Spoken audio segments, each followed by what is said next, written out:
Thank y'all for joining back up again. I'm sorry. Patreon coming soon. I'll do that OnlyFans part on the again. way. Yeah, I'm gonna cut it out anyway. All right.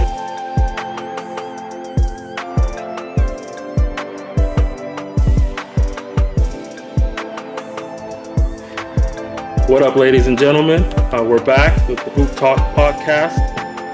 I'm your host today, HoopTalk Nas, joined by my dog TyDolla.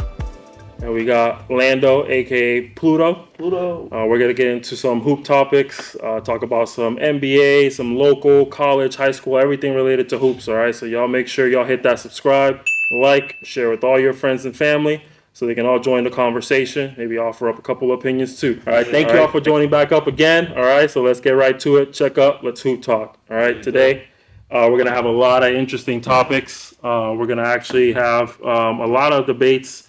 Of course, we're going to start off with our out-of-bounds question of the day. Pluto's going to lead us off with that. And then we're going to have a quick little fast break of some interesting stuff that's going on. That's going to be led by me. And then all of us got a few things that we want to kind of talk through, some things that are happening in the league or in basketball overall. I know Pluto, he wants to address the Orlando Magic. Are they really a contender or not? Jalen Green, where does he rank amongst his peers? And last but not least, Pluto's going to try and tell us if Draymond Greens should stick around on the Warriors or not. TyDolla has a few things. TyDolla has a few things on his mind as well. Lakers and the future of their leadership group, whether it's the head coach or even the general manager or all these people, where do they stand for next season? Some matchups that are coming up with some playoff implications. We're going to talk about those.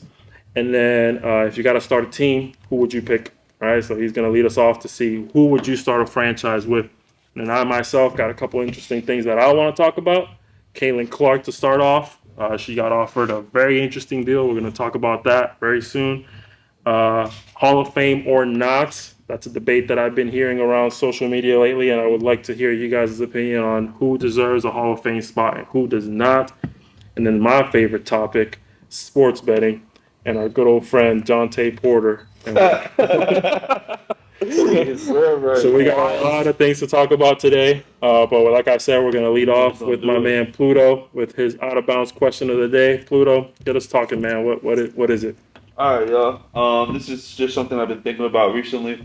How many years of good basketball where Steph Curry could be your catalyst? How many years does he have left of that? Steve Kerr said he was doing it for 15 years now. So do you guys think he can still do it? Because I feel like this year has been a very watered-down version of Steph Curry. So, how many... I'm thinking he has about 2 good years of being, as good as he is now, I think we're on the last 2 years of his prime year where he's not going to be like a second option or something like that, So what do you guys think? What are we considering? You're just saying how many more years of productivity he has left in him, at a star level? I think he can be an NBA as long as LeBron. I think he's a shooter. As the leader of the team? But as the leader of your primary star, everything is based off him. How many years do you think he has left of that left in his thing? I think 3 years. 3. Him being a shooter, obviously he's a great finisher, great passer. Yeah. But, you see shooters, they last very long in the league, especially his type of shooting. He can shoot anywhere. The man's coming off screens. The man's shooting half court still. He's still Curry. It's just everyone around him is not doing too well. Yeah. He's 35 years old. He's averaging 26 points per game. I don't know. If he's going to continue this trend, if this is watered down, then I think he could be the number one option for a long time. Think about MJ. MJ was the number one option on the Wizards. The most he averaged on that team was 22. But we don't talk about the Wizards. But the most he averaged on that team was 22 points per game. You get what I mean? So he doesn't have to average 30. So I think until he retires, he should be the number one option on a team unless injuries make him a worse player. You think he should leave on a high note? Kind of just to throw another question to that question. Do you guys think Curry should leave on a high note where he leaves with knowing he is the best player when he's leaving? Or is it more of like a Shaquille O'Neal type of thing where we were like, why is Shaq still playing? When he played with all those teams trying to ring chase. What do you guys think? I don't think that's possible for guards really to get super watered down at the end. Yeah. It's easier for centers because you rely on you're posting up, you're protecting the paint, you're getting banged up a whole lot. I mean, it deteriorates it quicker. I think as a guard, he'll be good. Worst comes to worst, becomes a second option. He starts playing more like Klay Thompson. Yeah. Mainly spotting up. But I think he's gonna have 3 solid years as a leader on that team. They got some young guys coming in, Kuminga. Yeah. Pod. Yeah, Pod is smooth. Yeah, they're looking real good. They have a good team. He is. He's tough. Yeah. I mean, I don't know. I don't know if he will ever reach Shaq's level because Shaq really deteriorated. You know what I mean? We watched Shaq crumble. Yeah. After he left, what? The Heat, Miami. Yeah, after he left Miami, Shaq's last good year was one. Yeah, Curry's not gonna get there. Yeah, that was the last highlight of Shaq's career. Like I don't think he'll ever reach that level. So I think he might. He can go on like Kobe. He'll go out like Kobe. Yeah, maybe even better. Kobe had a rough 2 last years. Yeah, I think he goes out better than Kobe. Okay, so I think he goes out like Reggie Miller. I think Reggie Miller had a solid career throughout. Yeah. He dwindled down at a correct rate, and then he had a solid last season. I think he goes out like Kareem, like Reggie. I think he goes out like that. Maybe Ray Allen. Ray Allen. I think he goes out like that. I think he has a better ending than Ray Allen. I think Ray Allen had a great ending, but now we're going to get into our fast break for the day. We're going to talk about a couple things that are happening, some interesting stuff, just to see what you guys think. A couple of things that caught my eye based on the last few days since the last time we did a podcast. The Lakers just beat the Bucks without LeBron for the second time. All right, for the second time. Love it. What was the lead? What was about 30 points in the third quarter. I was watching it. No, it wasn't 30. That was it was at least 20. It was at least 19. Yeah, it was 19 was the most. It was 30 at one point. It might have been. Yeah, it was 30 at one point. Going into the third, they were up about 19, or not going into the third, but at some point in the third, they were up like 19, and then AD said, "Fuck no," and just took over. AD or was it? Because I was watching that whole game. I think it was all 3. Russell. Yeah. Realistically, also Austin Reeves. You have to talk about. Yeah, realistically, it was Austin Reeves. He took. Honestly, it was probably Doc. Doc is already in playoff form. He's already ready for the playoffs. He's giving us a taste of what's happening. Yeah. Austin Reeves had a triple-double, though. Yeah, he did. Yeah. But that's the second time. The point I was trying to make, though, is that's the second time they beat the Bucks without LeBron. Yeah. So I don't. Are the Bucks for real, man? Or are they just pretenders, man? Are they contenders or pretenders? I think the issue is it's going to be Doc again. You got Dame coming in. He's learning how to play with them. He's not there yet. I think the first time was with Adrian Griffin, though. I'm still blaming Doc, though. Like, that could tie back to some man. We're just going to blame Doc. Okay. It's Doc. All right. Well, on the same note, talking about the Lakers, AD, guys, we get ready for this. At the end of this season, ladies and gentlemen, Anthony Davis will play over 70 games. Not if I can help it. That. What did you just say? Show the camera that. What did you I said not if he can help it. Like, what are you going to do, man? We get ahead of ourselves on this. But I mean, he's at 68 right now. He just actually he played today, so he's at 69 right now. So he just needs one more game to play 70. The Lakers had 9 games left last time I checked. So if they play today, they only have 8 games left. So really, he just has to play 2 of those games to be able to get over 70. When was the last time he's done that? I'll tell you right now, but it's got to be back on the Pelicans. Yeah, definitely 100%. He's never. It might be his rookie year. No, I don't think he's ever done that in his career. Yeah, he played 75 games. His second to last season with Pelicans. With that so 2017, 2018. He did have a good year that year. That was the year they lost to the Blazers, I think. That was the year they lost to the Blazers with him and Boogie. Yeah. I remember Boogie got hurt. Kind of quick to talk about AD and Austin Reeves and D'Angelo Russell. I think this team that the Lakers have is the team that LeBron's felt the most comfortable playing with.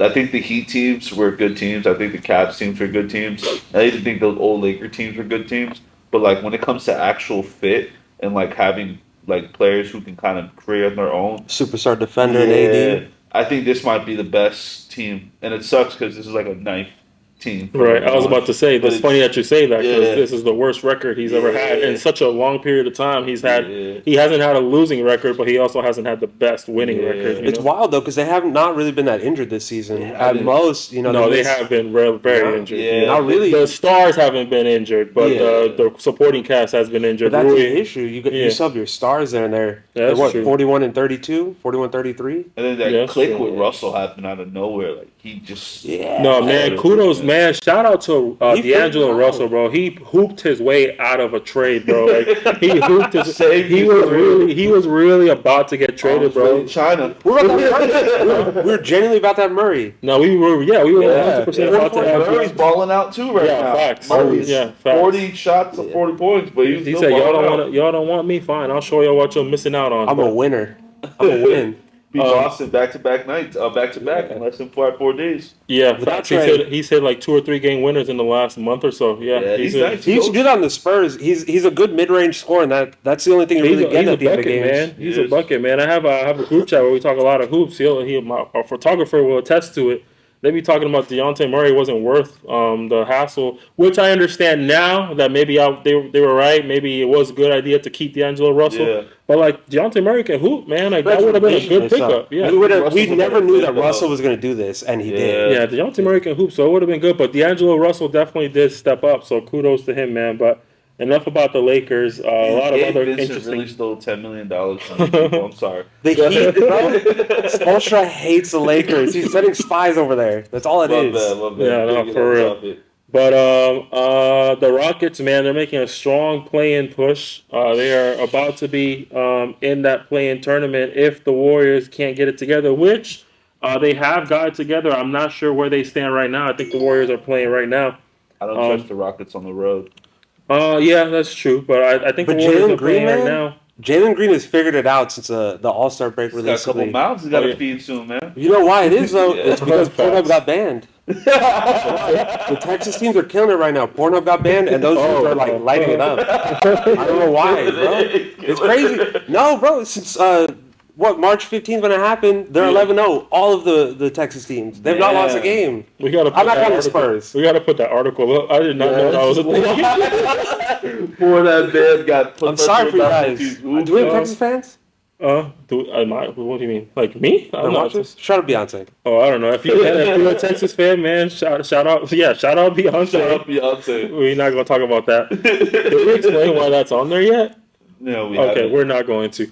But if we have any Texas fan, man, hit the comments. Get us a little cowboy hat or a little rocket. I think there's a rocket launcher emoji, if I'm not mistaken. But yeah, I mean, the Rockets are making a playoff push. We're going to talk about Jalen Green today in a little bit more depth. But the 65-game rule, I have a couple of things on that are kind of one good thing. One positive is Kawhi. Kawhi meant that 65-game rule. I actually want to see when was the last time he played 65 games. He's also been having a great season. The Clippers, since they got Harden, they've kind of figured it out too. Yeah. Westbrook, I think he's just coming back. Just came back like 2-3 days ago. Fractured hand. Yeah, but since they got Harden, that team is not the same at all. Yeah, Kawhi hasn't played 65 games since 2016-17 season. He was on the Spurs still. He was like top 3 in MVP that year. Yeah, he was. I'll tell you right now. They was beat the Warriors that one game. Yeah, he was. He was third in MVP voting. Yeah, you are correct. Wow. He was all NBA. He was all NBA first team, all defensive first team, and all star defensive player of the year, third vote. Wow. Good season. Not defensive player of the year, but he was third in voting, third in MVP voting. So yeah, that was arguably one of his best seasons. But that was the last time he played 65 games, and I mean this season. You can argue that he deserves some conversation about MVP. He's not the winner, but he deserves conversation about it. Like he deserves to be. He deserves to be up there and like he's carrying a team. Yeah. Paul George has dwindled. You know what I mean? Yeah. James Harden has done great for them, but he hasn't really been. He's not James Harden of Houston. But he's their heartbeat. A lot of people like say like who's the leader, and I've never thought I would say this, but James Harden's their leader. They need to say that Russell Westbrook. I think Russell Westbrook's their spiritual like. There's always that one player. Yeah, like their spirit animal, pretty much. But I think when it comes to like how the system, he is their system. Yeah, they get so many buckets off, dump offs, off the 3-pointers, off the kick and drives. Like James Harden, I think, is another person who hasn't really got a lot of praise for being a third option now. like a legitimate. He has no choice because Paul George and Kawhi are over him. But to be willing to do that with like the style of play that Harden has and how good he is wild. Should have done it with Maxey and He did. Embiid. He did though. He took a step back. Was he really the third option? Well, he's tweetering every once in a while. Yeah, I don't like the narrative that he took a step back. I feel like he did the things that he likes to do at a different rate. I feel like with the Clippers, he's truly taken a step back where he's really like, I don't gotta score, I don't gotta ISO. Yeah. You know what I mean? Like I can spot up. Kawhi and Paul George draw a lot of attention. Let me just let them do their thing. You know. Yeah. But on a negative note, though, when it comes to 65 games, I don't know if anybody's noticed, man, but we talk about Halliburton playing bad since the All-Star game, man. But Halliburton, I think he's pushing for the 65 games. He recently just made complaints about some sort of hamstring issue. He's had a hamstring since before the All-Star break. Yeah, he's playing hurt. He's playing hurt to be able to meet that 65 games because he wants a supermax. I'm pretty sure, which I think is the negative of the 65 game rule because now these guys are forcing themselves just for the sake of the money. Which I get it, man. You know, you got to build that generational wealth, but there's a positive and there's a negative to it. And I think Halliburton is an example of a negative. What if that turns into a worse? You know what I mean? Yeah. He's a young guy. Yeah. Like he said it himself. He came back early because of the 65 game thing, but he's young. That Pacers team is young too. They're going to continue to be good, but if he's out because of injuries, I don't think Pascal's staying on that team though. That's what sucks. I think they got rid of a lot, and I don't know if Pascal's going to stay. I think he is a good fit, but I think there's got to be. I think Miles has to go somewhere else. I do think they got to open it up, and that's what's wrong with that team right now. But to Halliburton being hurt. Yeah, the hamstring injuries only heal with not playing. And he has no choice right now, especially if he wants that. I think it's like 250, and it then drops down to like 180 or something like that. That's a lot of M's. Yeah. A lot of M's to leave on the table. So no facts. Yeah. He's how many games? 61, I think, and he has an additional game because of the in-season tournament. So that's another thing people don't talk about. That's going to be some weird tear. Those are hard games. They competed. Yeah. They real deal competed. It was playoff basketball at the beginning of the year. Yeah, bro. I would say he is at 61 right now. Yeah. But we mentioned DeJounte Murray a little bit there for a second. DeJounte Murray, he hit that game winner. He just beat the Celtics back-to-back games. I don't know if they played. No, they probably didn't play back-to-back days. I think they had a day in between. But either way, DeJounte Murray, that man shot 44 times. 44. That's the first time since I think they said Kobe in 2012. Shout out Kobe. 2012. Shout out Kobe. 44 shots. That's a Kobe stat. He went 18 for 44 too, bro. He went, I think 19 maybe. Yeah. That's not bad. That's not bad. 44 shots. It was 40 points is not that great. 44 points on 44 shots. That's not all that great. But realistically speaking, his efficiency wasn't terrible. It just wasn't the best. You know what I mean? How many assists did he have? He had, I think, 7 rebounds, 7 assists. Yeah, and he's a defender too, so you know he's gonna be gassed. That's arguably the best team on defense right now in the league is the Celtics. I mean, that's what he's been torching them. He's been torching. They were without Derek White, which to be fair is that's the primary defender on him, but was Drew playing? Yeah, I think so. Yeah, Drew too old, man. Drew out here. Well, I don't think you really get cooked if you take. But also, I don't think you're not getting cooked if you shoot 44 times in the NBA. Like, I don't think you're really getting cooked. So I was going to say he's going to get cooked, but I'm not. If you can lose anything, I wouldn't consider that getting cooked either because it's like you're taking that many shots. Yeah. Y'all like Joe Mazzulla? Yeah. He's rubbed me the wrong way. Like, I don't hear him speak. I mean, he looks like a serial killer, but like he's so... What he's doing with the Celtics is I mean, it's working. I don't know if he threatened them, but it's working. He gives me like... what's the vibes? Like, I'll do anything to win vibes. Like, I'll do anything to He's a serial killer, bro. Yeah, he is.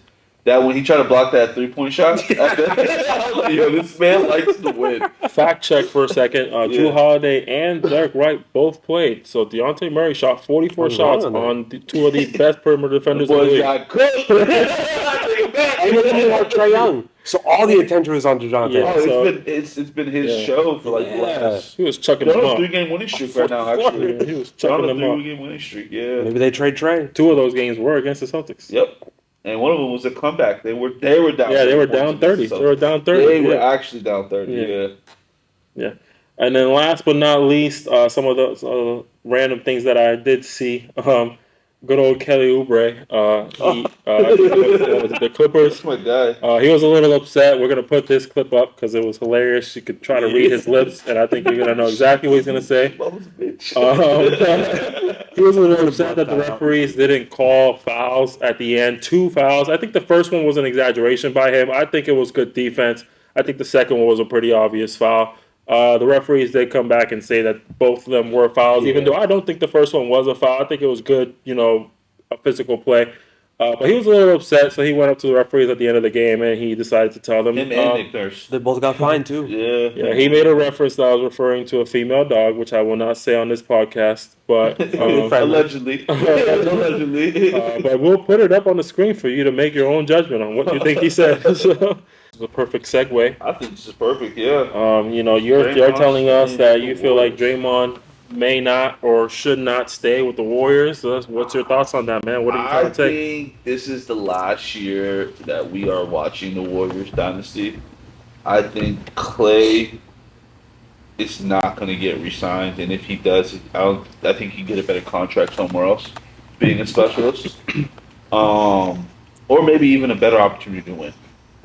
Those two things could happen for Clay, and I think Clay is one of those people that will sacrifice money to play. Money to win. He's already made enough money. He's already he's a Hall of Famer. His dad's a basketball player too. Yeah, and on top of that, these are all Hall of Famers when I speak about them, so I'm treading lightly. But with Draymond himself, I don't think Draymond and Steph Curry can coexist on the court as teammates in the sense of what they want from each other. I think right now, Curry is looking for someone who's consistent. I think Curry's on his Bron end of the year, end of his career type shit. I want to end with some championships. I'm looking for accolades, and I think Draymond's more in the sense of I don't think Draymond's looking for accolades. I think Draymond's one step out the league and one step in. Especially with the media, I think Draymond's going to be an amazing TNT person. I think he's going to be the next. He's our Charles Barkley, and that's what people aren't noticing. I agree with that. He's our Charles Barkley when it comes to media. So. But when I come down to it, I'm saying I don't think that team's going to be there next year, and it sucks because we're watching the end of one of probably the best basketball changing eras like we've ever witnessed in our life. But yeah, how do you guys feel? You think Draymond's going to be there? I don't think Draymond is going to be there for much longer. I think Steph is going to stick around. Oh, I think Klay Thompson gets a smaller contract. Yeah. But Kuminga's kind of turning into that replacement for Draymond. Yeah. Completely different play styles. Yeah. But you're losing that scoring from Klay. Yeah. You're getting it from Kuminga. It's kind of working out. You have Podbinsky. I said his name wrong. Sorry. But I mean he's kind of turning into a bench scorer, starter sometimes. I think that they have a few more opportunities, but that window closes when Steph is gone. Yeah. It's gonna be Kuminga time when Steph is gone, but that's not for another 3-4 years, I think. Yeah. No, I think Kuminga might actually end up making a rise much sooner. I agree that the dynasty that we know of from the Warriors is over. I don't think the Warriors dynasty in general is over. I think Curry can attract enough talent to run this back with somebody else. Yeah. I don't think they both leave though. I just think it would be crazy if they both end up leaving. Yeah. I think Draymond should leave. I think it's enough. Personally, and I don't know how deep we're gonna get into this, but I just think it's enough, man. I don't know if y'all saw it, bro, but Curry actually cried. He actually cried. And everything. It wasn't like a boohoo cry. It was out of emotion, out of frustration. I've had enough of this shit. You know what I mean? And it's how much of that are you going to deal with? You know what I mean? You're already in a stage where, I'm him. I'm still him, and I'm fighting for a playoff spot. This is because of y'all. You know what I mean? Clay, get your shit together. Draymond, get your shit together. I'm doing my part. This is because of y'all. I don't think Clay can do much of getting his shit together. I think Clay is what we have. I think Clay is a guy coming back from ACL and ACL and Achilles, bro. I got something on that. I think Clay is what Clay is. But Draymond, I will say one more time, I think Draymond. I don't think Draymond's locked in with winning anymore. I think Draymond's locked in with Draymond right now, and I think he needs to find somewhere where he feels like he needs to go win again and prove himself. And I think a team like Memphis, I think a team like an up and coming team who's ready to win a championship. I think he would be a perfect fit for that team. I would love him on this version of the Rockets. That's another. When something Sengun someone is out, he's the primary ball Come off handler, the the primary bench. facilitator. Get those young They're bucks running and gunning right now, and Yeah. Draymond, we've seen he could do that with the Warriors. You could even throw. You could throw Al Sangoon and Draymond together, and they could Absolutely, still eat, bro. it would help Sengun. Yeah. I think he's Defensively. valuable in other spaces, and I think it's time. It's time for a change. But all right, so I guess I'll go to my next topic. Orlando Magic or the Orlando Tragic? We're Floridians. I'm a Floridian. So I think this Magic team, and I hate the word, we have so many potential teams. We have the Rockets, the Thunders. We have all these potential teams. But I think in the East, the young gun team right now is, to me, I mean, last year I think it was the Hawks, and I think it's been the Hawks. I thought the Hawks, we had Shadeed, we had DeAndre Hunter. We thought that was going to be the team. But I think the Magic now are the young and gun team. I think they have so much valuable asset within Franz, within Pablo, within their guards. They're so deep at guard, man. Which is probably I think their biggest issue. I think they're too deep at guard. I think their rotation at guard is too. They have too many players that play the same position. But I think when they make a couple trades, I think they'll be good. But this season, if they can get to a second round playoffs berth, it's a successful season. I think it's an overachieving season because I think they're overachieving right now, real early. But if they can get, and even if they get a first round where they kind of get 5 or 6 games in and they kind of make it a fight, I think it's still a good season. I wouldn't get mad if they get beat by the 5th seed and then the 4th because we weren't expecting much. They have a hard matchup because they're going against either the Knicks or the Cavs, most likely, depending on seeding. And those are hard teams to go against. Yeah. But them getting to where they are now is good. It's Magic. They haven't been that great lately. Yeah, I think getting to the playoffs is a successful season. As it stands right now, they'll play the Knicks in the first round. A healthy Knicks, I think, can sweep the Magic. In my personal opinion, the Magic can pull off a win or two. Yeah. I just don't think Banchero is prepared for playoff basketball. I don't think he's ready. I don't think Franz Wagner. So I think going to the playoffs as a 5th seed is a successful season. Yeah. Their future is bright. You know what I mean? Yeah. I think this season, if we're going, Magic or Tragic, I say it's Magic for sure. Magic for sure. I think it's Magic. And I think it should have been Magic last year too, but I think the injuries they had last year, they had some really key injuries. They had Wendell Carter Jr. that was hurt. Even this year he was hurt. They had a couple people that were not there. What's his name? Jonathan figured it out. Jonathan Isaac. Jonathan Isaac's one of the best wing defenders in the NBA right now. Oh, absolutely. We're not going to get into it because I know that's not what it is. But just in general, I think Jonathan Isaac, you need, last 5 seconds, you can stick him on any position right now in the NBA. He can guard him. But he's a KD stopper. He plays very, very well against KD. If you watch, I don't think anybody can stop KD, but let me say he plays very well against KD. He's built to mirror him. The numbers against it's surprising. He can guard. When you go watch him, he's off the bench, bro. When you watch the defense, he'll get a steal or block every game. Yeah, or he'll get both of them. He's a really good backup forward for their already deep young forward lineup.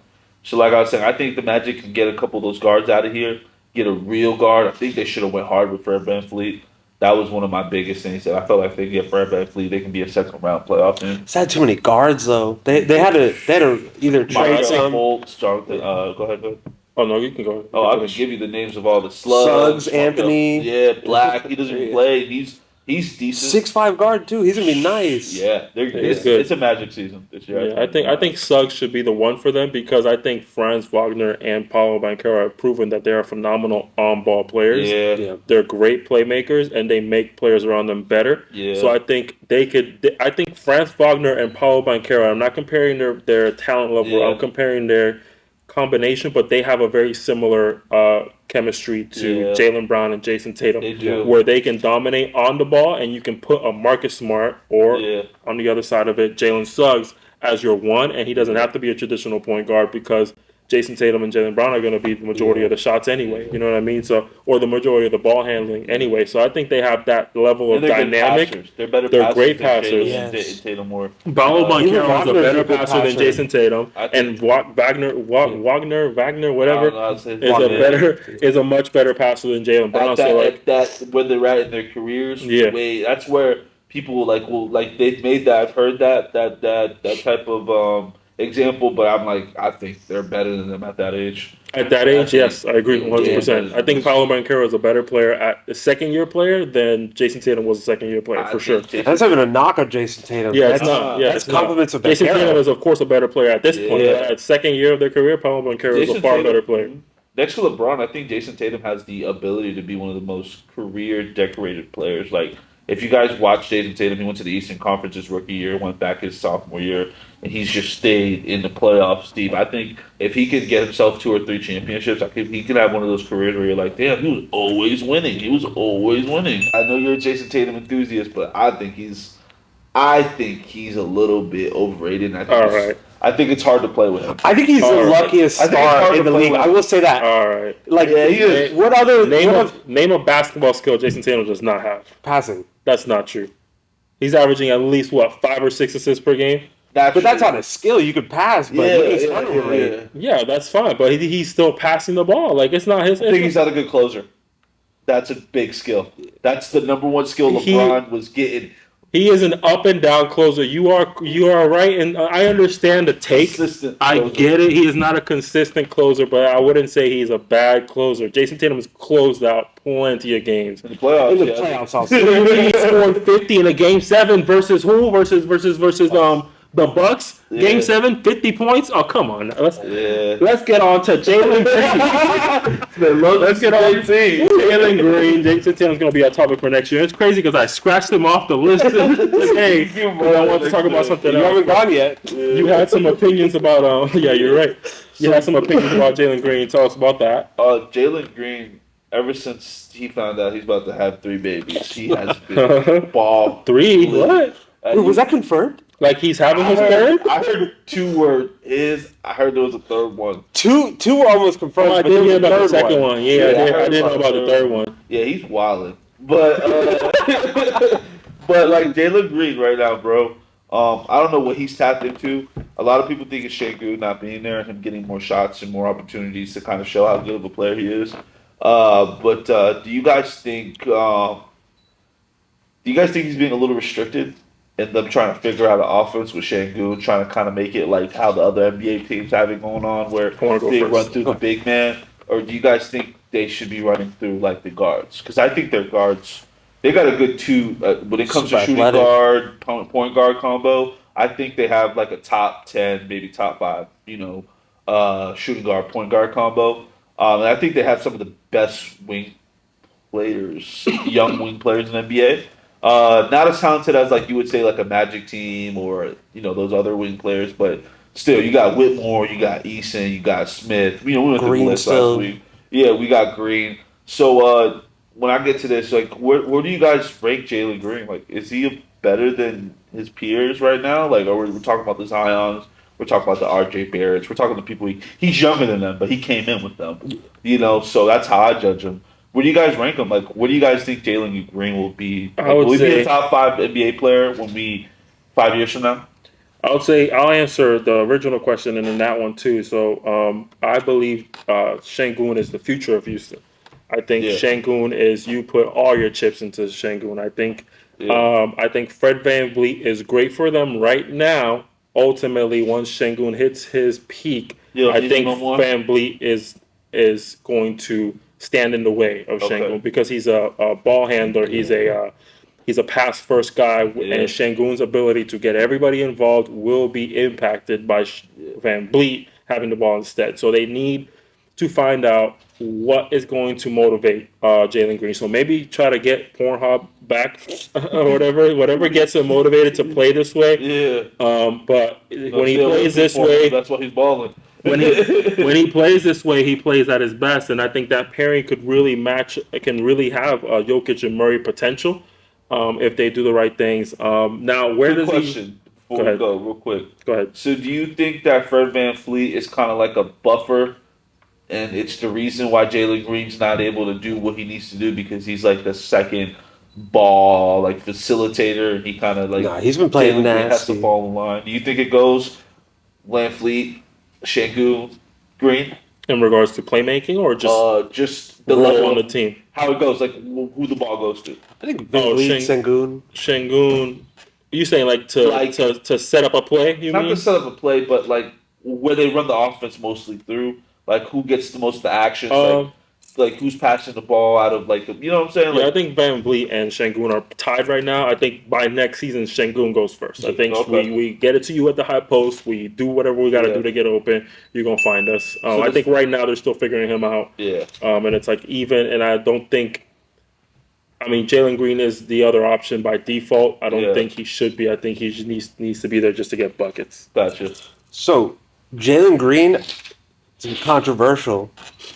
In the last, since the All-Star game, I genuinely believe you cannot name 15 players that are better than him in that time period. Say that again, I'm sorry. What was Since the All-Star game, I don't think you can name 15 people, and possibly even 10. That's the thing. He figured out a way to unlock his athleticism to work like offensively and defensively. He's a 3-level scorer now, consistently. Mid-range, he's finishing. I mean, he's super athletic. We know that. He's shooting the 3 super efficiently. Yeah. The Rockets, they figured out a perfect game plan for him. He doesn't just ISO anymore. He does. He starts the offense consistently. Low key, very good passer. You wouldn't notice it from his assists, but I mean, 3.5 assists is not bad for a shooting guard. Shooting first type of person. It's not about it's not about his position, though. It's about his play style. Exactly. Yeah, he figured out that elbow jumper, that free throw jumper. Yeah. If you run him off the screen from the 3, he's going to hit that every time. His 3-point shot's been falling lately, too. That's what it is. Bro, he's shooting 42% for 3 now since All-Star game. Yeah. You get to the rim, he's a good passer if someone's there, but if no one's there, he's going to finish every time. Yeah. I think he figured it out. He's doing great right now, but I said it last week. I mean, I'm not a believer. If we're talking about his peers and we're looking at his draft class was stacked. We're talking about, I don't believe he's better than Cade Cunningham. That's my personal opinion. I don't believe he's better than Franz Wagner. That's my personal opinion. I don't believe he's better than Scotty Barnes. What sucks is he's in a better position than 2 out of those. That's true. Players. That's true. But that is it really because of him? You know what I mean? Like that's. Okay, I do think it's a part of him. He's on the Detroit Pistons, so whatever. Let's leave him to the side. Scotty Barnes has been carrying the Raptors. You know what I mean? But he same type of vibe. And then Franz Wagner, I think, is a by far a better player. Regardless of their position in the league right now, I think they are better. I don't think he's better than his peers. That's my personal opinion. Right now, he is playing better than them. That is correct. Overall, throughout their careers, in the last 3 years they've been in the league since they got drafted, I don't believe he's better than a lot of these players that got drafted. I think this draft class was actually pretty stacked. You know what's wild? No, go ahead. No, go. I was gonna say, I think also when you name that draft class, you also gotta think about those kind of players. Those are players are pass first guys. So a lot of them, he's a different kind of weapon. When you got like Franz, Scotty, so that's why I can't even. That's why when I say when I'm thinking about him, I'm thinking like SGA, Anthony Edwards. Like, where do you guys feel like can he rank up with them? Can he be as good as them? I don't think he'll ever play like Anthony Edwards. He has every tool to do it. He's a super athletic guard. I don't really have a comparison for him though because we don't see as many like high athletic guys as him that can shoot as well. That can also defend. He's using it as an athleticism to kind of figure that out, too. He has all the tools Anthony Edwards has. You know what's weird? He's a dog, though. Absolutely. He's a dog. I'm telling you, I think Jamal Murray, I think his peak is Jamal Murray. I think he can be that type of player on a team. I just don't know if he could be. He has an ISO game, too. Yeah. The weird thing about Green, though, look at his stats at the end of every season, the last 25 games. He completely changes every time. Yeah. He heats up, and he figured it out. That's awesome. But I think he's no longer becoming that microwave player, that 6-man that just comes off the bench. He's like a real deal starter now. That's actually pretty cool that he actually heats up like that because I didn't know that. That's actually a dope. Every time. This time, it's like noticeably different, though. Yeah. We've never seen it like this, but he always plays better at the end. That's dope. I'm a fantasy, so I know. I also did notice that Shengun got drafted the same year too, so that now adds to it. That's a pass first guy. That's true. That whole draft, they were all like pass first. Versatility is the name of the game. We talk about those guys that we mentioned: Cade Cunningham, Scotty Barnes, Franz Wagner. Alperen Şengün. Yeah. Like, these are versatile players. Versatility is the name of the game this year, Yeah. or not this year, this generation. You got to do multiple things, or else you are useless. If you cannot provide the ability multiple to do it. stats, multiple play styles, you can only do one thing. Yeah. That's why Jalen Green was falling off so easily, because he could Yeah. only do one thing. It's go mode all the time. Exactly. That's easy to guard. Yeah. You know what I mean? Because these defenders, they're too athletic, they're too smart nowadays. You know what I mean? They're too long, they're too tall. Now, if you can only do one thing, I can stop you. But these guys that can do a million things, they're hard to stop. Like a Luka, like a SGA. You know, they can do so many things. It's hard to stop them. Shots finally falling, and that's it. Yeah, But that's he's doing another better thing. though. So Shots kudos to him. Yeah. Well, hopefully, shout out to Jalen Green and, send me the registry list, man. Shout out to Draymond Michelle. I don't think we can afford his registry list, but Yeah, hey, I don't think I'm I'll get some diapers though. No matter how rich you are, you need some diapers. They not gonna be no Gucci diapers. But I'll get you some Minnie Mouse diapers and some Mickey Mouse diapers. But moving on, Tyler, you had some Lakers topics. I'm a Lakers guy, so I'm curious of what you got to say about Pelinka and Ham. What do you guys think happens this postseason, or this offseason, I should say, if the Lakers don't do anything in the playoffs? Let's say they end up, getting out in the second round, third round. So far, there's a high chance that they play against Denver. If they play against Denver. Y'all, I know this is the question to your question, but Doc Rivers or Darvin? Doc Rivers. I absolutely think Doc Rivers. I hate Doc Rivers. Yeah. But, like, he played in the postseason deep runs for a lot of times. Like, I'm going to hate on him, but Darvin Ham Doc Rivers, I guess, is not it. And there's a lot of issues. It's his rotations, his leadership. Are disgusting. Yeah. They're disgusting. Like, I would hate playing for him. I would have no type of, rhythm playing for Darvin Ham. Like, he's lucky that Doc was in playoff mode. Otherwise, they probably would have lost. I'm trying to tell you. I'm trying to stuck that in there. He stuck that in there. He just got on. It took me a little bit, and then I thought, I was like, Doc, this is a good thing, though. It's not a good thing. It's a bad thing. Yeah, I heard actually quick take. I mean, to talk about Doc, not too much, but I heard Doc doesn't know how to coach Dame because he's never had a player like Dame before. Like who? Like Dame. If Like you Dame? look at all his point guards in the past, they've all been guards. Like past point guards. Rondo, CP3, anywhere he's went, they've all been guards who are heavily on passing the ball first. Yeah. So even Harden, you could argue during that time frame, he was more of a passer. Yeah. He had to because of the offense that he runs. I think Harden didn't like playing under Doc because of the player that he made him have to be successful in that system. Never thought about that. Yeah.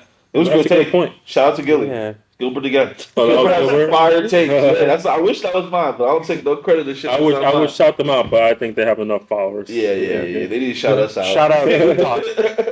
Shout out to HoopTalk for real. No, but to the original topic, though, I don't think Pelinka gets any heat for anything, personally. I think Pelinka is one of the best GMs in the league. I think he can figure anything out, personally. It just doesn't seem to work out, but I don't think it's Pelinka. He's making the right moves. Coaching. Yeah, he's making the right moves. I just don't think the coaching fits the situation. I don't think the players are, playing up to their expectations. I think Ham gets all the heat for sure. Are playing good. I think D'Angelo Russell. Not the additional pieces we got, like Jackson Hayes. He has his moments, but he hasn't really done much. He's never going to be that guy, though. Cam Reddish, ass. And then Christian Wood. When was the last time he played in an NBA game? He was supposed to be like the center for AD to space it out for AD. He was supposed to be like that guy to give us space and have You're another supposed shooter. to be not ass. But he's so bad defensively, you can't play him for too long. He was playing so good with Dallas the year before that. He was averaging like 17 points. But again, that could be playing with Luka and having all those open shots. But he was averaging 17 points. Gabe was averaging like 13, 15 with it. That's supposed to be, those two players right there were supposed to be like the pivotal pieces to kind of bring it all together. Because if you think about it, that's what they were missing. They were missing a point guard and a center. So, yeah, that shit just makes me mad when I think about it. I think Pelinka deserves a little bit more criticism than what he gets. I don't think people remember some of the issues we've had with the Lakers. KCP and Caruso are gone because of him. Westbrook came because of him, and I understand he turned it around. That was a LeBron decision, though. I understand it was a LeBron decision, but LeBron's not the GM, though. Pelinka is still the GM. I understand. But he's still not the actual GM. Pelinka's the one that does still make that move, and he is the reason that they lost KCP and Caruso at minimum. Which, I mean, you saw KCP literally won with Denver. Think of it this way, though. If you're producing Beyonce's album, would you tell her she's wrong? At any point, would you ever look at her and say, Beyonce, I think you're wrong? I'm built different. Like, I'm built Beyonce's not having that shit at all. Apple. I think kind of talk about the Lakers and their dysfunctionality. I think the fact that LeBron goes on like these public spaces and will say, "I veto things that heart." He'll say like, "Yeah, man, they're trying to switch," and I said it was on the JJ Redick podcast. We were switching. I said, "Yeah, we might as well go get ready for the Wizards." You know what? We're not switching no more. And I vetoed it. I said I did. I was like, "Yo." That was a poor choice of words. Yeah, I think that's exactly what happened. You shouldn't say that in a public platform. They have no respect for him, though. I don't think any. I don't. And the thing is, at first, I remember he was so decorated, and I think the only person who really liked him was the person that they shipped off, Russell Westbrook. I think he was the only. They actually got him for Westbrook. Yeah, I think he was the only ham guy. I don't think anybody else was a ham guy. Schroeder. And so that beef. And now it's Reddish. Yeah, but I think Pelinka's done I think Pelinka last year, that trade he did, and this year, I think he's deservingly earned his job. I think he should be comfortable. I do think Darvin Ham needs to go, but I think we're in this Laker LeBron era where this will be like his fourth coach. In like less than like, and it's turning into the Cavs because of that. Like there's no continuity at all. Like we're constantly changing. The Cavs had Mike Brown the first time around, and they had T. Lue, and T. Lue now is like one of the best coaches. But yeah, like you were saying though, in general, you're right. It will be an issue having to switch. At this point, is it like really the coach's fault, or is this team not coachable? I don't think a new coach was the right decision. I think they needed somebody with experience. I think they needed somebody that could. They needed a Ty Lue. They needed somebody that's going to look LeBron in the eye and say, "LeBron, you're wrong." You know what I mean? Somebody that's built different. You know what I mean? Like they can't have a yes man. They have to have a TyDolla over there. Yeah. But other than that, the players, we're top heavy. That's our problem. We're very top heavy since last year. We're top heavy, and the bench is like it's unreliable. Dinwiddie brings a little bit of a spark. So that could work out. I think we're top heavy, and the top heavy isn't good top heavy. It's not good. Like we have Vanderbilts, we have Prince, we have Christian Woods, we have players that aren't the best players. No, but when I say top heavy, I mean our starters. You look at our starting lineups with Russell, Reeves, Hachimura, LeBron, and AD. I think that's a starting lineup that can beat any team in the league. But then once you start subbing those guys out, boom, it all goes to hell. You know what I mean? I think they were too big at one point, though. I would say, like, that's what you're saying, because they were too big. But, I think towards the season, we kind of see what they noticed that they did. They stopped rotating all those damn big men that they have, and they started just putting LeBron at the 4 and AD at the 5. And I don't like that for LeBron and AD because they're out of their position. But I think with this team that they have, it works good. Because when they first were trying that, it wasn't working. And that's why they brought in Dwight Howard and JaVale McGee. But I think he's bought into the fact that he has to play center now for this team to be able to compete with those teams like the Nuggets, like those teams that have all those big boards that can run around, and they can run with those teams now, and they can switch everything because that's the new NBA is to switch everything. So yeah. But I think Darvin Ham has to go. I think he has to go. I think that's the consensus. Darvin Ham needs to get fired. It just sucks because we don't want it to happen again, but it has to happen again. Yeah. But then you also had some matchups that happened that you wanted to discuss. Run us through that. So one thing I was going to talk about earlier was the Magic versus the Knicks. They played a few games this season. It has gone back and forth. Though that matchup is going to be extremely interesting. And it's either going to be the Knicks or the Cavs, who have both played great series this season. Yeah. The thing I'm most interested in is on that Magic team, who is going to stop anyone from getting into the paint realistically? So you're going to have Darius Garland, probably the most shifty guard that we have in the league. That man has a bag as deep as you can get. You're going to have him attacking the paint consistently. You're going to have him passing out. You're going to have him lobbing to Jared Allen. That's going to be rough for them. On top of that, you're going to have a matchup between Banchero and then Mobley, which is almost neutralizes him when they play. I really wonder what's going to happen there. What do you guys think? I think against the Cavs, they have a much higher opportunity to win. Against Cavs. I think they have a much higher opportunity to win that series. I think it's possible. Donovan Mitchell's a playoff performer, but I don't think Garland's going to really just wow anybody. You know what I mean? I think Mobley at the end of the day is really just like a 3-and-D power forward. That's how I look at him. He's a paint defender too. Or like a two-way, power forward. So I just don't think they have the firepower to be like a favorite. But statistically speaking, they would probably beat the Magic. Probably. I think the Knicks healthy would sweep the Magic. I think so too. I don't think they're going to be healthy. That's the sad part. I think this season for Jalen Brunson and that matchup is going to be tougher than we think it is because I think the Magics are one of the best defensive team. I think they're like up there, like top five. And when you say playoff matchups, are you saying which ones we would want to see, or just in general? Like, how do you think that would go between either the Cavs or the Knicks versus the Magic? I think the Knicks, like he said, it's either if they're healthy, it's all go, it's a sweep. But if they're not, I think I'm taking Jalen Brunson as the best player in that series. But at the same time, I just can't see him beating a healthy Magic team like 4 times in a row by himself, or 4 times in general by himself. I don't see it either. They're too small too for that Magic team. Even when you're bringing back OG in them, they're still kind of small. Because that Magic team is huge. Like, they're big. They're a big team. They're big and they're fast. Yeah. And their passing's coming from their forward position. It's not really like their guards. Their guards are running the lanes. Like Cole Anthony, I didn't even get to shout him out, but Cole Anthony, low-key, should be in the 6th Man of the Year award, like chasing it. Not saying that he should be winning it, but at least top 5. Annually, every year so far. Yeah, he is a very. I hope they don't trade him. I hope they keep him. And I hope they get themselves a starting point guard. But, I think when it comes to that Cavs team, the Cavs team match up pretty good against the Magic when it comes to size. But I think Donovan Mitchell can beat them with a healthy Cavs team. I think Donovan Mitchell can get them some fits because they don't, like I said, they have weak guard play, like you said. Yeah. Compared to like, the Cavs and stuff like that. So I think the Cavs can beat them just strictly off guard play. I don't think the forwards can do enough like their guards can. So yeah, 100%. What about this matchup?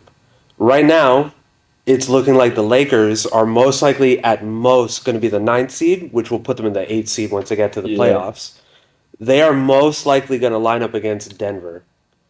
Would you prefer that the Lakers play Denver first or later in the playoffs? Later, 100%. Without a shadow of a doubt. I think playing a fresh Nuggets, that's another 4-0 sweep. I think if they could somehow match up with somebody that can really just tire out Minnesota, I think Minnesota, Jokic just a little bit, then we can come in and make some differences. We signed Harry Giles. What is he gonna do? You know what I mean? Like we signed Jackson. Since we've signed him? We haven't played yet. You know what I mean? Since Jackson Hayes. Kings. He's a big body, so I respect him. He's gonna give Jokic some difficulty here and there. But like, man, if we have to play the Nuggets again, bro, it's just. That's the only team I'm afraid of. As a Lakers fan, that's what I mean. As a Lakers fan in the West, I don't think the Lakers can beat the Nuggets. Even as a Lakers fan, Lakers enthusiast, however you want to call it, I don't think the Nuggets can lose against the Lakers. Can only beat the Nuggets right now, and I think it's like when you watch them play like this year, kind of not to interrupt. I'm sorry, but I think the Nuggets are like an AAU team. Like they've been playing together since. Hey, you against middle school team? No. They've been playing together since like 5th grade. Oh yeah. So they know. Oh, he's in the back door. That's perfect. That's going to be there every time. I think their tendencies as a team and the way they keep that nucleus alive with that starting floor, because when you put in anything else but that, they're filling guys. They're other than Porter, Aaron and Murray and Nikolai, the rest of the guys are specialists, shooters, 3-and-D guys. So I mean, other than Bruce Brown when he was on that team, I think, like I said, the Nuggets are like light years ahead of everybody, and I think it's because of the guy in the middle. I don't think there's a big man other than Joel Embiid that can really beat you. An offense like that. Yeah, I don't think anybody, when it goes inside out, I don't think you can really beat that team. And I think the West has a very, very rude awakening for the next 2 or 3 years. Yeah, I think they play off of the defense. However the defense sets up, that's how they play. And they memorize whenever the defense does this is what our players are told to do. We know that they are trusted to do that every time. If this player comes here, cut behind him. No, Jokic knows. I see that player. He came here. That means KCP is going to cut behind. I'm just going to throw it. KCP is going to be there. Yeah. They have this discipline to know like this is what coach told us is going to happen. In these situations, we have to do it. And as long as all 5 players on the court do it every single time, we're going to score. All I got to do is make the pass because I know he's going to be there. It's Jokic is the Steve Nash of centers. Yeah. He knows where players are going to be, and he just throws the ball in that direction. As long as I can trust you to be there, that is an assist. This would be a little controversial. I actually think the Lakers would want to play them first. Get them out the way. Yeah, it's either you get them out the way or you stop there. But I say that because once they go through 1, 2, maybe even 3 series against the young guys that would be playing, because they're either going to play against the Timberwolves or OKC. You know, they run a lot. They're quick. They're athletic. They're long.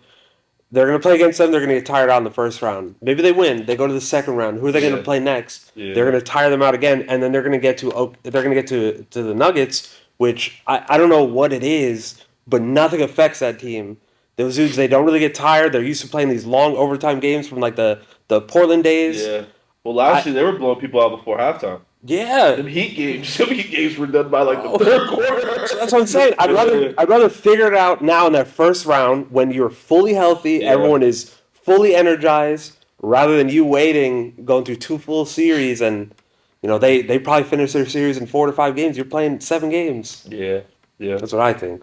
Yeah, I think it makes sense. If it makes sense if we can beat them, you know what I mean? If we have the ability to get it together and beat them, then it does make sense to get them out the way. You can name any team in the Western Conference, and aside from the Nuggets, and I don't think they can beat the Lakers in a 7-game series. No matter what the Lakers are doing right now, no matter what the matchups look like, the Wolves have the best matchup possibility, but I just don't think these and I don't even think they have that anymore because they lost Cat. Yeah. He's out for good. We actually haven't got word on that yet. Yeah, I know he's out. I think he's missing the first round if I'm not mistaken. But either way, you gotta think about it. This man's coming back from a meniscus tear to come play. True. Basketball. That's fine. Not gonna happen. I would not come back if I'm him. It depends. It all depends. You know, it's different. Yeah, I see what you mean. But you know, he's coming back from a full flow knee injury, like a surgery. So I don't think so. I just don't think Cat's a difference maker, in my personal opinion. Neither. I just don't think he's a difference maker. I just think he helps. That's all. But Yeah, I don't think scoring that's the option, needle that puts him over. I think he's a mixed match. So he can put either Porter on that post, or he can put Aaron Gordon on the block. I think he's a good mixed match player. But like he was saying, like when it comes down from like 1 to 5, man, that 1 to 4 is probably the best. 1 to 4 at least is probably the best starting 4 in the NBA. The Denver Nuggets. Yeah. Consistency and also knowing how to play with each other. Like you got a sniper on one corner, your point guard's a sniper / playmaker, your big man's the sniper / post up player / There's too many different variables with that team, and they know how to use the variables and how it matters. And you know, now that they won the chip, you know that was their biggest issue. They couldn't close games out because the Nuggets have been good, but they have. Yeah, not to glaze on the Nuggets, but they're what NBA teams are trying to be. You see it now with the split actions they're running. I mean, Draymond was kind of like we had a little bit with Draymond. But Nikolai took that shit and ran with it. Yeah. Everything. Nothing. You put Nikolai in Draymond's position, imagine how good the Warriors would be. It'd be interesting because they lose a lot defensively, but offensively, imagine Steph Curry running around screens with Jokic passing screen / passer, bro. He does what Draymond does, but like at like a legendary level. Yeah. Man. That shit would be amazing. Yeah, but for the sake of time, I'm actually gonna dial down one of my topics because now that we're on this AD talk, there was a topic that I had in mind. I just said, maybe I'll save it for another day. But I think now is a good time because AD's been doing great, man. I think the narrative needs to change immediately. I think the whole AD is soft to me is just stupid. He's a monster. He's a monster. I don't understand the narrative. Like AD. What I don't like is the casual fans that are only going to give you a take based on recency bias. Yeah. You know what I mean? If he's injured and not playing at his best, he's soft. Once he's healthy and playing at his best, all of a sudden, oh, I do think AD's he's back. a little boy, though. You know what I mean? I mean, he's a power forward trying to play against centers. You know what I mean? So, like, yeah, there's going to be a size differential there against the bigger centers, but he gets it done. Let me go back to 2020 finals where he rolls his ankle in Game 5. He's not supposed to play in Game 6, but he wants to win a championship. What does he do? I'm coming in this game. He not only comes in the game, he hits a go ahead three to get them a comfortable lead, a dagger three. But that's not even the important part. He says, I'm going to play this game. My doctor said I'm not, but I'm going to because I want to win a championship. What does he do? I want to guard the best player on the other side of the court. He's not even a big man. The other best player was Jimmy Butler, He had him on a wing, a perimeter player. He said, I want Jimmy. They really had him at the power. They really had him at small forward playing. Yes, bro. Not even. He's playing. They're just switching it up. You know what I mean? Like every single screen he calls, I'm switching that shit. Yeah. I'm gonna guard you and I'm gonna lock you up because I want to win a championship. But AD's soft, right? Yeah. Then we got last night or 2 nights ago versus the Bucks. He hurts his leg. You know what I mean? He plays bad in the first half. He had a relatively, I think the third quarter is when he started taking off. Yeah, you know what I mean? But he hurts his leg, you know what I mean? And he's having a bad game. So what? AD's soft, right? He can't hang with Giannis. He can't play against Giannis because he's hurt. Recency bias. But what does AD say? No, I want to win this game. Yeah. I'm going to guard Giannis. Yeah. You're going to do a pick and roll with Dame? I'll switch on Dame. I will guard Dame. And I can guarantee you he will not get a shot over me. What happens? He blocks 2 or 3 times, you know what I mean, or contest at the very least. So like the narrative that AD is soft just starts bothering me because it's like the injuries don't make a player soft. Yeah. The injuries just make a player have to take a step back, and it sucks. I get it. But at the end of the day, that doesn't mean a player is lesser than what he is. I hate the criticism on players when they're injured, when they're not playing at their best. If he was healthy and playing like ass, then I would understand. But like AD's not soft. On the contrary, I truly believe AD got more dog in him than most players in the league right now. You don't play injured unless you have dog. Exactly. You absolutely don't. Exactly. He kicked Lil Wayne out the crypto arena. What? He did? Well, listen, Lil Wayne said at the beginning of the season we should trade AD. But this is my hot take on AD. This is my hot take on AD, and you guys can choose to take it or not. I think AD seasons are all different. I think AD seasons are like spots on a Dalmatian. You don't know what you're going to get. Or even I got a better one. It's like an assorted bag of, like, you guys know those chips, pretzels, and, you know, you get all those different different types of things. I think these last couple years, we've just been getting a lot of raisins. And now that we're getting more M&Ms now, it's like, oh, okay, but I need to see this. That's a dope analogy. Yeah, that's all smart. I got one, Fruit Boys. I think you got a bag. I didn't even know. But I think AD, like I said, he's given us a lot of raises, and now we're getting some M&Ms. But I don't want to get a sweet tooth. I don't want to stay here and think that we're going to get this AD every night when we don't even get it this year. Yeah. And that's what I'm trying to tell you. Like, I know AD was about to be off the next night. Not that they had double overtime. It's because he fell on the floor. As soon as this man falls on the floor, AD's not playing the next day. And it's not no knock on him. He has to protect his body, but I think that's how he protects his body this year. I think getting hurt and then saying, I'm not going to play through it is better for him versus him being a little softer or him being more cautious. That's the word soft. It's cautious. I think has served him a lot this year. And also, I remember last year we were talking so much about his weight and him being so strong and how his body couldn't hold it. I think the weight looks good on him this year. I think he finally kind of, because he was a little bigger last year. Yeah. If you guys looked at him, he was a lot more stockier. Yeah. I think he kind of like found his way. I think he found his man body. Because the AD's also like, what, 30? What? He's even in 30s yet? I think he just turned 30. He turned 30, yeah. He's in his prime. He's right now in his prime.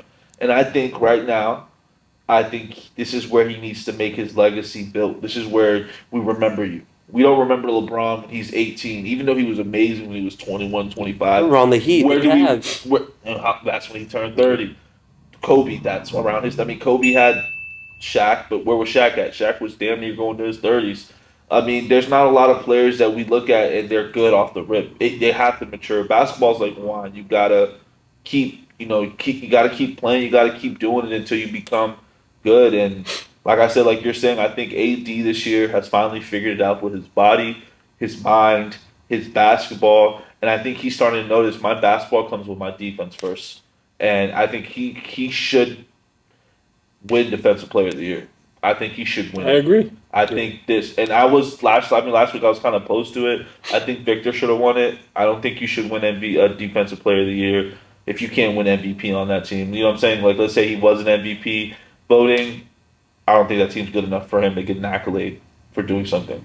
Right. I think AD deserves Defensive Player of the Year. And if they don't he's arguably the most versatile defender in the NBA. He's arguably defender in the NBA. Like when you first thought, yeah, absolutely. I'm talking about like like I think the only person I think that could be just as good as him. I'm gonna throw some names out there. I think Jabari Smith can be as good as him. I think he's underrated defensively. He can guard 1 through 5 if he wants to. Ben Simmons. Like, if we get him back, I think Ben Simmons is another guy. Sure. Like, he's kind of like that AD, like, body-wise. Like, I think he's another guy where I hope he can land somewhere where he can play good and he can have an opportunity. But, yeah. Jaren Jackson Jr., too. But I don't think Jared can sit in that chair that long. No, like but AD and the boys. He has a perimeter game. He's a lot quicker than you think. I just don't think you can start a possession with Jaren Jackson on somebody in the perimeter. I think you can trust AD to start a possession on a perimeter player. Oh, he's good. Like, I think like you don't want it to be the entire game, but let's say 6 minutes left in the fourth quarter, you can sit on Jimmy Butler, you can sit on Jason Tatum, you can sit. You know, they're probably gonna get their buckets, but you can sit on KD, you can sit on Booker. You know what I mean? I don't think.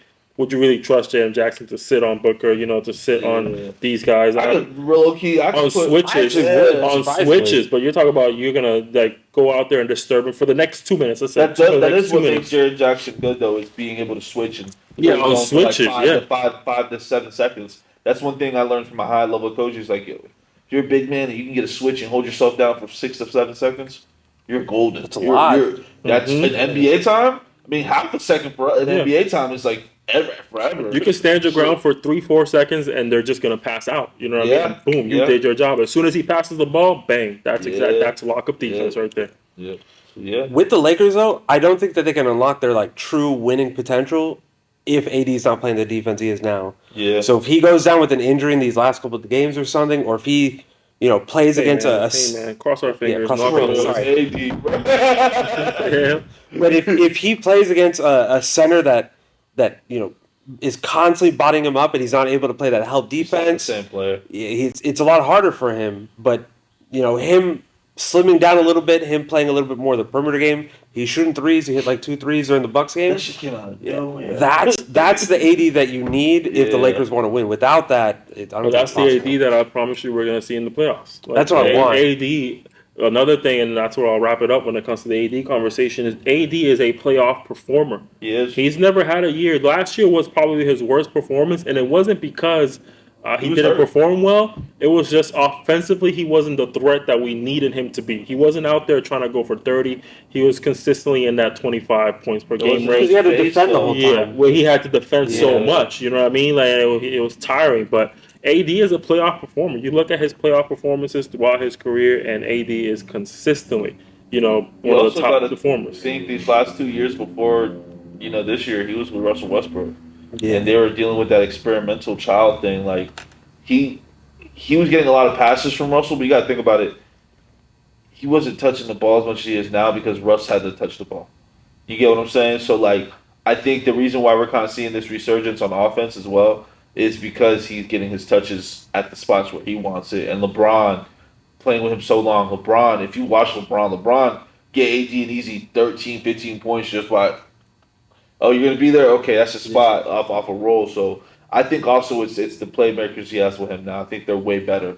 And it's no knock to Russell Westbrook. He's a great playmaker, but naturally, like being a natural playmaker, I think Austin Reeves is a little better. I think D'Angelo Russell's a little better. We all know LeBron. Especially in this time because they have an offensive game. Yeah, that offense just fits better. Everything fits. I think this is his. I think he seems so comfortable this year. And I think he wants to be. I think he's going to end a Laker. I think he can retire a Laker if he wants to. For sure. Might have to end it. We're running out of time, but I think we can fit in one last quick little rundown. Let's do it. I had a little. I think I saw it on I think it was Gil's Arena. I think I saw them have a debate about a certain player. I forget who the player was off the top of my head, unfortunately. But they had a debate about a player and whether or not he deserved Hall of Fame honors. But Kevin Love, what do you say? Hall of Fame or not? I'm a Hall of Famer. He won a Hall of- championship, and he also has one of the biggest stops in NBA history. Absolutely. Against one of the best shooters in his prime. True, in NBA true. history. He also had a 30-30. I think his Timberwolves days are not talked about ever, Yeah, and they ever, do kind of deserve to be ever. talked about. So Hall of Fame. I think. If he retires, you think it's He won the I think first so. I think so. championship Cleveland's ever won. Yeah. I think Kyrie, LeBron, and Love winning that championship's Hall of Fame. Did they win with the Well, LeBron UCLA? already prior to that, but We'll have to look that up, but No, but he was a great player in UCLA. okay, so. because if they won, I'd say yes, absolutely. Yeah, and that's another thing. It is a basketball Hall of Fame. It's Yeah. not an NBA Hall of Fame. A lot of people don't realize that. So their Overseas. careers in high school, overseas, and it's all college, counted. that all All matters. of it, Yeah. yeah. So that's LeBron's another. definitely calling it. But Yeah, so Love that was all nice in matters. high school. I think Love was nice in college too. I think Love was a one and done though, right? Love was a one and done. I think he. Yeah, was, that's right. yeah. 2 years. Yeah. So I think he deservedly. The one name I know who sticks out. I think we all, when we get there, you know who it is. But yeah, I think Love's a Hall of Famer. Yeah, I think Kevin Love Hall of Fame for think he's sure. a Hall of Fame. I think he's the least debatable there, but Blake Griffin Hall of Fame or not? I don't think so. I don't think he's a first ballot. I think he's one of those guys that goes in when he's like 50, 60 years old. I think he was pivotal, but he wasn't a generational player. He didn't win anything. He didn't win any MVPs. He wasn't like he was a good player for his time, but he wasn't like oh my God, do you remember when Blake dropped 50? Like, it was never anything like that. So, I don't think so. For me, there's a Hall of Fame, and then there's a Hall of Very Good. He's definitely first ballot Hall of Fame. He's very good, but Yeah. he didn't do anything enough, Yeah. I should say. I don't even think he has a gold ring. Gold medal, sorry. Gold medal. Yeah, I agree that he probably didn't do enough, but you have to consider we're looking at a multiple-time All-Star, multiple-time All-NBA player. He also was an All-Star on 2 separate teams, which I think holds weight. I agree that maybe he didn't do enough, but because of his influence as a highlight machine, he did it for the culture. You know what I mean? So I genuinely believe that it will take him a while before he finally gets there, but I do think he is a Hall of Famer. I think it's just going to be a while before we see that happen. Yeah. Once they run out of names to pick, I He's think gonna they're be going to like a be 22nd ballot. he's he's definitely not a first ballot. You have to be a he's certain not. player to be a first ballot. Yeah, for sure. And I don't think anybody on this list is a first ballot. There's only one guy, but it's because he has no. That might be a first ballot. We'll see when we get there. DeMar DeRozan, Hall of Fame or not? No. I Quickly, no. think so, because I'm almost certain that he has 2 gold medals. I'm not sure, but And possibly. gold medals, it's basketball Hall of Fame. It's not true. NBA. I think because of that. He has at least one. Yeah. I don't think he's a first. He's another kind of like Blake Griffin. I don't think he's another. He's Maybe not like a first second ballot. Yeah, he's not a first ballot guy. He's gonna be. Come on, we gotta get DeMar in there. I think that's a possibility that's going to hold some weight. If he has, I don't know if he does. We'll look it up and see, and we'll put it on the screen. But I think because he was a franchise player, I think that holds enough weight to make him a Hall of Famer. All these guys on this list were Yeah, franchise players, though. That's debatable, but he had. So we'll get there. I'll mark him off once we say the names. I don't want to spoil any other names. Gotcha. But DeMar DeRozan was a guy in Toronto. You know what I mean? So he is the all-time great of Toronto Raptors history. So I think that holds enough weight. But he is. I think it holds enough weight. But I'm going to contradict myself and say I think not. I don't think he's a Hall of Famer. I don't think he's a Hall of Famer. I don't think he's a Hall I of think Famer. Blake Griffin's more of a Hall of Famer than he I is. agree. I 100% Yeah. We're agree. just gonna have to agree to disagree, guys. Gilbert Arenas. No, because of the gun. That's it. No, let's just remove that part of it. Let's just look at it from a Are we basketball taking his whole perspective. history away? If we're just talking basketball, yes. If we are talking basketball player and who he is, because at the end of the day, Hall of Fame is who you are. There'd be a lot more Yeah, people. just basketball. High school, college, NBA. Just disregard his personal agendas and I don't think so. No, he's still no MVP, never won anything. I do think he has a one gold time, medal though. Two-time All-Star. No, he doesn't. He lost that. He lost that. yeah, he Greece lost that year. Yeah. So yeah, I don't think so. I don't think. No, I think I'm sorry, Gil, man, but I think Gilbert Arenas is an easy no. I don't think he did I absolutely think he's a anything. good player, though. I think he's a great player. I think Yeah, he's got that Brandon Jennings vibes.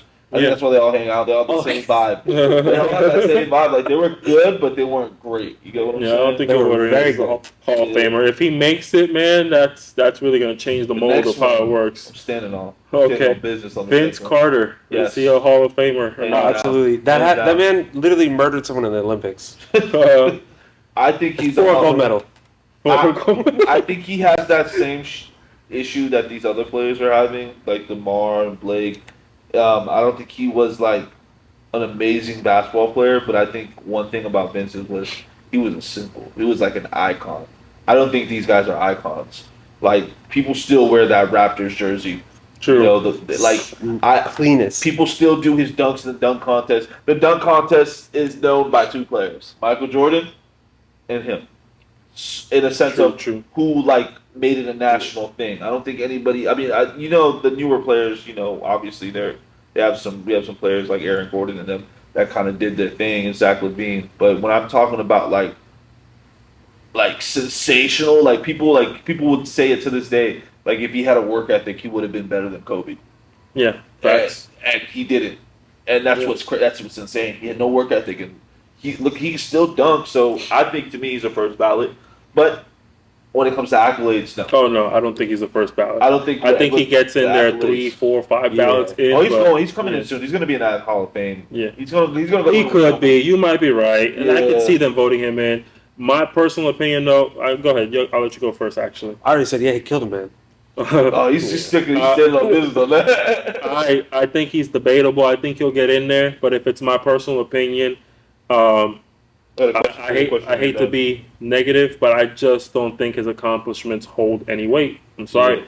The gold medal might be the one thing that gets him there, but aside from that gold medal, like, I don't think his accomplishments hold enough weight. However, you know, his tenure in Toronto could be a big part of it, but he lost that to DeMar. DeMar is the Toronto guy now. You know what I mean? So I think on this list, though, when we're looking at it, other than Love, he's the only other guy who's been in the NBA Finals. He went back-to-back years with the Nets. So that's another thing. Wasn't he also on that Mavericks team? No, he wasn't. He was on that team the year after. Yep. Ain't that a mother? But these next two I think are easy. Oh, go ahead. We're short on time, but you think Vince gets in quicker than all the other guys other than Love? Yes. I actually think he gets in quicker than Love. No, I think Love gets in there. I think he's retiring. Carter is retired already, so they're going to start considering him soon. Yeah. Obviously, he's going to get in first. I think you said Love is going to get in quicker. No, I said I think Vince. It doesn't matter when you retire; it's how fast you get in. So, how fast you get in after you retire? Like how many years it takes you to get there? No, you have to wait a certain amount of years though. But 5, I think. It's a little less, I believe. No, I think because Dwayne Wade just got in there a couple years ago, didn't he? Dwayne Wade got in there quick. He got quick in there. Dwayne Wade was the first ballot. As soon as he was eligible, he got in. I still think he'll be second ballot though. Absolutely. Who? Vince Carter? I think both of them will be second ballot. Vince Carter and Kevin Love. I think Kevin Love will get in there third or fourth. It depends who he's going in there with too. That's true. We have to consider who is going to be eligible around that time. How many people are retiring currently that are going to get in the Hall of Fame? Kevin Love. That's the problem with Kevin Love. He might just retire around the same time that guys like Curry and LeBron. That's going to hold him back. That's going to be a crazy. That's going to hold him back. Party. Yeah, I'll watch that. I didn't watch the Kobe one. It was kind of sad, his retirement one. I didn't get to watch it, but I didn't really watch a lot of Kobe stuff because when he passed away, because it was just too much for me. Facts. But I think Vince is going to be a first ballot. Now that we're thinking about it, if we're looking at from the point of retirement to the point of entry, I think Vince Carter gets in the fastest. Yeah. T-Mac and him own that. That's somebody I should have added. Oh, he got put into the Hall of Fame. He did. So I don't think he was the first. That's who it was. T-Mac. That's why the conversation got sparked on Gil's Arena. Yeah. They were saying he shouldn't be, which I could agree. But let's not get into that because we don't got time. But the last two that I had that I thought fit into the situation, Paul George, Hall of Fame or not, if he retires. The same way as T-Mac. I think it's a little too early to have the debate, but, you know. Yeah. How old is Paul George? About 30. He's I think 34, 35, yeah. But it's the same thing with T-Mac, though. He never really won anything. He started in MVP voting 1 year, but that's about it. Oh, 33. Great series against the Heat, but he has to win at least one championship to be a first ballot to me. I think you need a championship, a gold medal, or an MVP. I think what's MVP crazy is out of the question. I don't think Paul George will ever be on an Olympic team again. I don't think so. Not after what happened. I would never even risk it. I was sick. I don't think he'll. I don't think he's ever played recreational basketball. That's not what And Gordon Hayward. No. Gordon Hayward. And Sean was Livingston. crazy. Gordon Hayward. I was at work, bro. We'll talk about the crazy injuries. That's a good topic. But did you say no to Paul George? He needs to win championships. You said no? Yeah. I think it's an easy no. I think all-stars, Yeah. all-stars don't define if you're a Hall of Famer. It can definitely hold some weight if you have enough of them. It helps. You have It enough absolutely of them, helps. yeah, for 20 sure. years when you're like 70, they finally let you He in also there. doesn't have like a stellar college career. He doesn't have a stellar high school career. Well, he might have a stellar high school career, maybe. They all do. Yeah, they all usually do, but I don't think he has a stellar college career. He was probably good in college. I'm sure he was raw, but nothing that's memorable. And then last but not least, DeMarcus Cousins. This one's I think he has a gold medal. He does, but I don't think he's a Hall of Famer. I think he's a Hall of very good. Yeah, he's a Hall of all right. Ooh, I'm sorry. He's the best center for like a decade. Nah, he was not. I beg a differ. I think. Wait, what did you say? He was like the best center for a decade. A decade? I think I went 5 years. I think AD was a better center than him. He was a forward though. He's forward. But he played center before he got there. No, on the Pelicans. No, he was a forward. 4 on the Pelicans for the majority. I Yeah. still would take AD. A decade is crazy because he overlapped Dwight Howard and then he overlapped guys like AD, guys like. But this is Lakers. Joel. That's Lakers Dwight and then Rockets Dwight. It's not really the same. No, he overlapped Magic Dwight. Yeah, I forgot. He got dropped in like 2010. Yeah, That overlapped. Kings team was actually pretty straight. Tariq Evans, Isaiah Thomas, him. Rondo, Rudy Gay. Yeah, Cousins is an easy no for me. it's easy though. I don't think he Easy has no. no accolades. I don't think he has enough anything. Honestly, I feel bad for him because he just got hurt. But he might have 2 gold medals, which might be enough. It might be enough. Like he might be one of those players. Like I said, when he's like 50 years old and he's about to die, they're doing it off like the strength of like we love you, DeMarcus. A 30-second ballot Hall of Fame is still a Hall of Fame. It's still a Hall of Fame. Yeah, I'm gonna tell my kids I got him Yeah. first. So I think all these players no are gold Hall medals of for that, Famers. man. No gold medals? Well, I'm sorry. Yeah, I looked at the wrong place. Yeah, 2 gold medals. You're right. He Yeah, did that win that might one be summer enough. with KD and the boys when the Australian team was actually pretty decent. I think 12 and 16, right? 2014 and 2016. Yeah. Yeah, No, so one of them's FIBA then. I mean, One of them's FIBA, one's in Yeah, one of Olympics. them is that's still a gold medal though. I don't know. Should do I don't Melo think on they that count that. We should It's do Melo. basketball. Melo is the king of the Olympics. Yeah, I don't think Melo is 100% a first ballot Hall He of also won with Famer. Syracuse, He is right? an Olympic god. He is a college god. He is like he won a championship in Syracuse and came to the NBA. it's you know what I crazy. mean? His best feats are all not in the NBA. No, that's nice.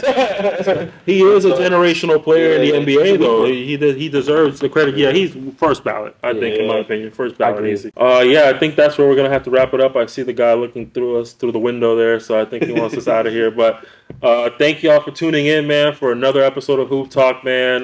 Keep going ahead and hitting that like button, subscribe, share with all your friends and family. We love the support. We're really trying to take this to the next level. We're going to continue to improve everything, our setting, our equipment, everything. So as long as y'all are here with us for the ride, man, you're going to enjoy us forever, and we're going to enjoy doing this forever. Once we again, need sponsorships, man. We need that ad money, man. Nike. yes. Also, we're on multiple platforms. We're on Yeah. iHeartRadio. We're on YouTube. We're on Spotify. Yes. We're on YouTube podcasts. Yeah. Yes, indeed. But like I said, thanks for tuning in to episode 2 of Hoop Talk. We are here at Studio D3 Orlando. Shout out to them for giving us this space to record. Shout out to y'all for tuning in. Last thing I'll tell you one more time, hit that subscribe, hit that like. We'll see you next week. Get ready to do some more hoop talking, man. See y'all later. You just dabbed. God damn. Damn it.